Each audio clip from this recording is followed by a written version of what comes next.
ಮೂಗಿಂದ ಆಚೆಗೆ.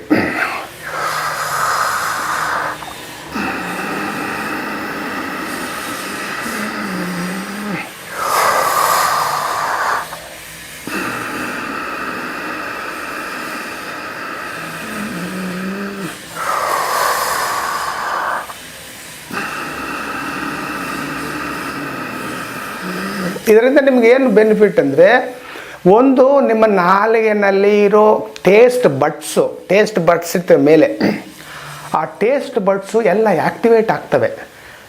ಬಿಕಾಸ್ ನಾಲಿಗೆ ಇರೋದು ಯಾಕಂದರೆ ನವರಸಗಳು ಸವಿಸೋದಕ್ಕೆ. ನಮ್ಮ ಆಹಾರದಲ್ಲಿ ನವರಸಗಳು ಇರ್ತವಲ್ಲ, ಅವು ಸವಿಸೋದಕ್ಕೆ. ಕೆಲವರು ನೀವೇ ನೋಡಿರ್ತೀರ, ಉಪ್ಪು ಸಾಕಾಗ್ತಾ ಎಷ್ಟು ಉಪ್ಪು ಹಾಕಿದ್ರೂ ಕೆಲವರಿಗೆ ಸಾಕಾಗಲ್ಲ ಅಲ್ವಾ. ಆಮೇಲೆ ಎಷ್ಟು ಖಾರ ಇದ್ರೂ ಕಮ್ಮಿನೇ ಅಂತಾರೆ.